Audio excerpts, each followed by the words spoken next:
Bienvenue à tous les spectateurs de la chaîne Badrawix. Nous sommes ravis de vous accueillir pour une aventure captivante et enrichissante. Sur cette chaîne, nous explorons des sujets fascinants, partageons des connaissances intéressantes et vous invitons à plonger dans des univers extraordinaires. Restez connectés, abonnez-vous et explorez avec nous les merveilles du savoir. Merci de faire partie de la communauté Badrawix, où la découverte est au cœur de chaque vidéo. Bienvenue dans ce voyage fascinant à la découverte des tardigrades, ces micro-organismes étonnants dotés de capacités de survie extraordinaires. Dans ce vidéo, nous explorerons les mystères de ces créatures minuscules et comment leur capacité à entrer en cryptobiose révèle des secrets sur leur survie à travers les âges et dans des conditions extrêmes. Nous commencerons par une présentation approfondie de ces petits êtres et plongerons dans leur structure interne pendant leur transformation en cryptobiose. Ensuite, nous examinerons les modifications étonnantes au niveau cellulaire et subcellulaire, révélant des stratégies de résistance uniques. Et ce n'est pas tout, nous découvrirons également comment la plus résistante des espèces, Rhamnozotus variornatus, utilise des mécanismes encore inexplorés. Restez avec nous pour comprendre comment les tardigrades, avec leurs gènes uniques, ouvrent une fenêtre sur des mécanismes de résistance qui pourraient révolutionner notre compréhension de la biologie. Ces petites créatures pourraient-elles nous inspirer pour créer de nouveaux matériaux résistants aux radiations ou aux pressions extrêmes? Préparez-vous à plonger dans l'univers des tardigrades, où la biologie, la physique et la génétique se rejoignent pour révéler les secrets de la survie dans des conditions inimaginables. Nos découvertes pourraient bien conduire à l'élaboration de matériaux innovants, offrant des solutions nouvelles et inspirantes. Restez avec nous pour ce passionnant périple dans le monde extraordinaire des tardigrades.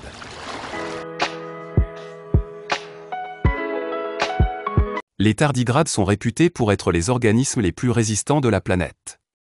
Mesurant entre 0,1 et 1,2 mm, ils présentent une apparence similaire à de petits oursons avec 4 paires de pattes et une paire d'yeux. Dotés de muscles, de neurones, d'un intestin, et même d'un microbiome qui commence à peine à être exploré, ces micro-animaux suscitent un vif intérêt scientifique.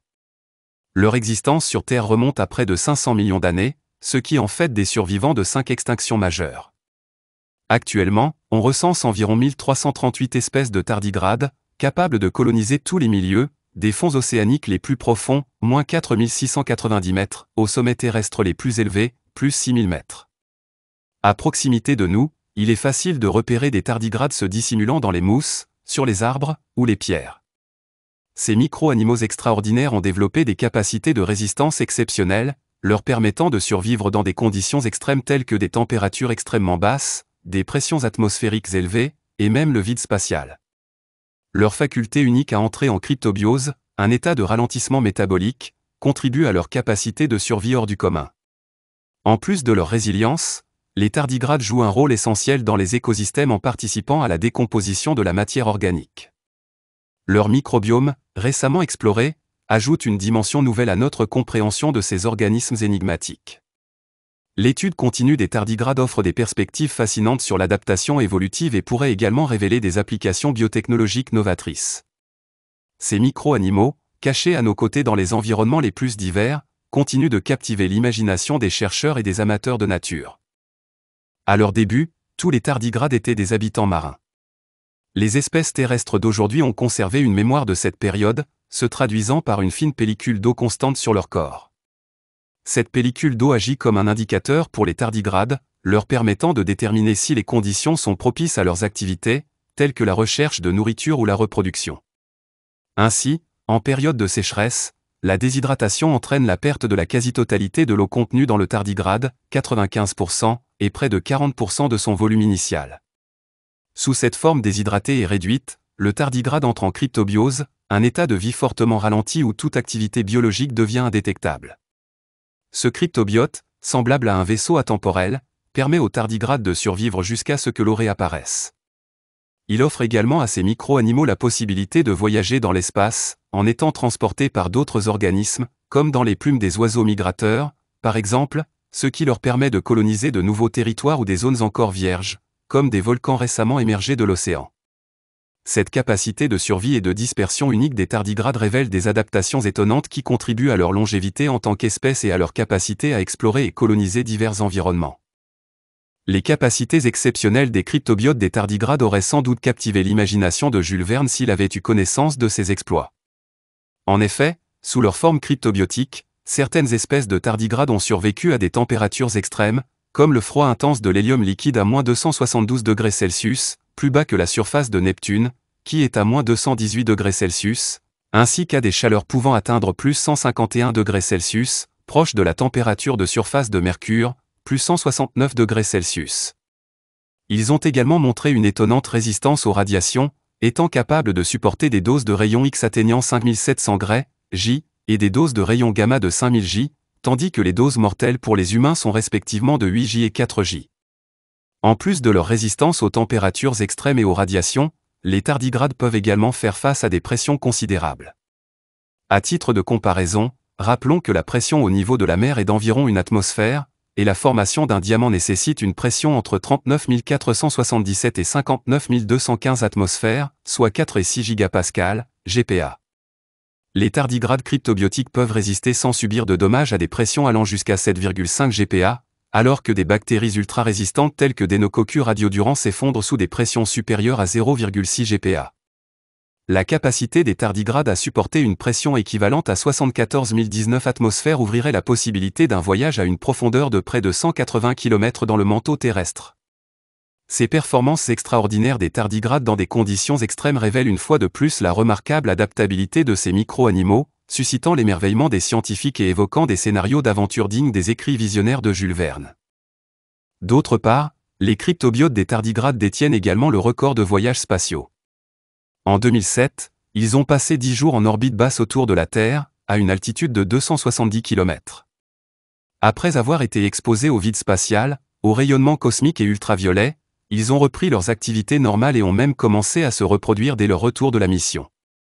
En avril 2019, les tardigrades ont également participé à un voyage de la Terre à la Lune à bord de la sonde spatiale Bereshit, qui malheureusement s'est écrasée sur la Lune à la fin de sa mission. Ces observations soulèvent plusieurs questions fascinantes concernant les capacités de résistance des tardigrades. Comment un organisme terrestre a-t-il pu développer, au cours de son évolution, des capacités extrêmes pour résister à des environnements aussi hostiles et inaccessibles que l'espace ou les profondeurs de la Terre? Quels sont les mécanismes qui permettent à ces organismes, dotés de neurones, de muscles, d'un tube digestif et d'un microbiome, de ne pas être complètement anéantis lorsqu'ils sont exposés à des pressions extrêmes? Ces interrogations ouvrent la voie à des recherches approfondies sur l'évolution, la physiologie et les adaptations uniques des tardigrades, offrant ainsi de nouvelles perspectives sur la diversité de la vie et sa capacité à prospérer dans des conditions extraordinaires, même au-delà des frontières de notre planète. Lorsqu'un organisme est exposé à des rayonnements, des mutations peuvent se produire au niveau de sa molécule d'ADN. Des recherches récentes ont révélé la présence d'une protéine inconnue, appelée DSUP, pour damage suppressor, chez le tardigrade Rhamazottus variornatus. Cette protéine semble capable de créer une enveloppe protectrice autour des chromosomes, offrant ainsi une protection contre les dommages causés par les rayonnements. Des expériences d'expression de la protéine DSUP des tardigrades dans des cellules humaines ou végétales ont démontré une augmentation de leur résistance aux dommages provoqués par les rayonnements. Cependant, il est important de noter que les protéines elles-mêmes peuvent subir des dommages moléculaires en réponse au rayonnement.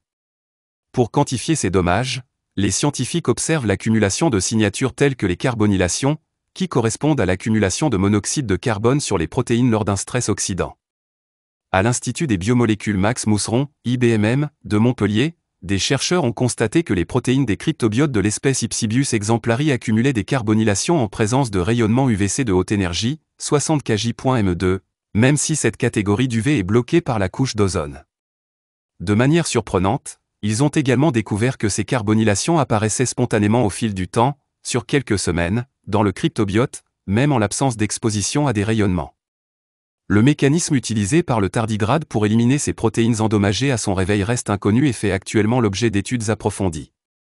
Ces découvertes soulignent la complexité des mécanismes de résistance et de réparation moléculaire des tardigrades face au rayonnement, offrant ainsi des perspectives passionnantes pour la compréhension des adaptations biologiques à des conditions extrêmes.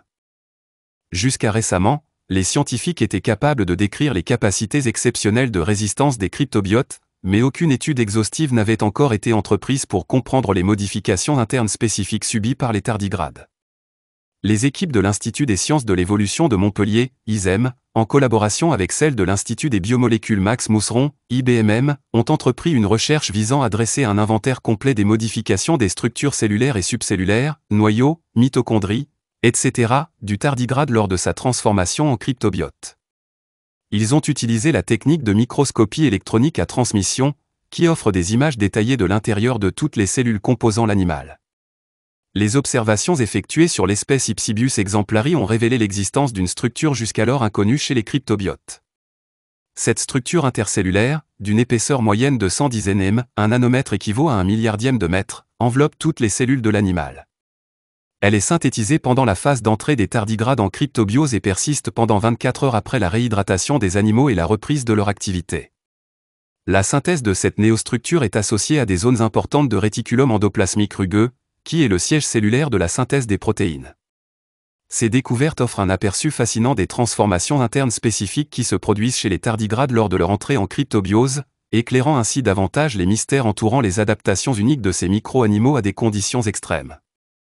D'autres modifications notables ont été observées lors de la formation des cryptobiotes, notamment une réduction de la taille des mitochondries, organites intracellulaires responsables de la production d'énergie pour la cellule, de 15%, ainsi qu'une diminution de la taille des crêtes mitochondriales. En revanche, les structures des noyaux cellulaires, des cellules en brosse du tube digestif et des cellules musculaires sont restées inchangées. En plus du développement de la néostructure, susceptible d'expliquer la résistance des cryptobiotes aux hautes pressions, les observations menées à Montpellier ont également révélé une miniaturisation des tardigrades lors de leur passage de l'état actif à l'état cryptobiotique. Les scientifiques de l'IBMM ont ensuite cherché à déterminer si ces hautes pressions pouvaient causer des dommages détectables à l'intérieur des tardigrades. Pour ce faire, des groupes de tardigrades ont été déshydratés, puis expédiés à l'Institute for Planetary Materials d'Okayama, au Japon. Là-bas, ils ont été soumis à une presse multi-enclume reproduisant les pressions existantes dans les profondeurs du manteau terrestre. Après une exposition d'environ 2 heures à une pression de 54 280 atmosphères, soit 5,5 GPa, les tardigrades ont été renvoyés à Montpellier, où ils ont été examinés au microscope électronique à transmission. Résultat, aucune altération des structures cellulaires internes n'a pu être détectée. Ces observations détaillées offrent ainsi des informations cruciales sur les changements morphologiques et structurels qui accompagnent la transition des tardigrades vers l'état cryptobiotique, ainsi que sur leur étonnante capacité à résister aux hautes pressions, contribuant ainsi à enrichir notre compréhension des mécanismes d'adaptation uniques de ces micro-animaux. Parmi les rares espèces de tardigrades pouvant être élevées en laboratoire, l'espèce Rhamazzothus variornatus, celle qui a été envoyée en orbite autour de la Terre pendant 10 jours, présente la plus grande résistance au stress. Afin de déterminer si d'autres espèces de tardigrades que Ipsibius exemplari utilisent des néomatériaux lors de leur entrée en cryptobiose, les équipes de Montpellier ont soumis des cryptobiotes de Rhamazzothus variornatus à une analyse haute résolution à l'aide de la microscopie électronique à transmission. Ces cryptobiotes ont montré une réduction de taille de seulement 32%, ce qui est moins important que la diminution de taille observée précédemment pour l'espèce Ipsibius exemplari, qui était de 40%. Néanmoins, les chercheurs ont noté que les structures subcellulaires telles que les mitochondries étaient globalement inchangées par rapport aux individus actifs et hydratés. De même, d'autres structures, comme les muscles et le tube digestif, se sont avérées comparables à celles des animaux hydratés et actifs. Ces observations détaillées sur Rhamazzothus variornatus fournissent ainsi des informations supplémentaires sur les adaptations spécifiques à cette espèce particulière de tardigrade lors de son entrée en cryptobiose. Ces découvertes contribuent à élargir notre compréhension des mécanismes de résistance et d'adaptation propres à ces micro-animaux étonnants. En conclusion, pour cette deuxième espèce étudiée, les observations ont révélé l'absence de la néostructure intercellulaire spécifique de la cryptobiose observée chez la première espèce. Ce résultat est intrigant, surtout compte tenu du fait que parmi les deux espèces étudiées, Rhamazzothus variornatus présente la plus haute résistance au stress. Ainsi, l'espèce de tardigrade la plus résistante semble utiliser une stratégie exceptionnellement performante qui reste encore à caractériser. Les tardigrades possèdent des gènes uniques qui leur confèrent une capacité de survie là où la plupart des autres espèces périssent. À ce jour, les chercheurs commencent seulement à dévoiler les premiers mécanismes de ces résistances, qui ne sont pas universelles à toutes les espèces de tardigrades. Avec 1338 espèces connues et d'autres encore à identifier, un vaste champ de recherche s'ouvre. Ces travaux nécessiteront une approche pluridisciplinaire combinant la physique, la biologie et la génétique. Les avancées dans le domaine de la résistance des cryptobiotes pourraient avoir des implications pour le développement de nouveaux matériaux protecteurs contre les rayonnements ou les très hautes pressions.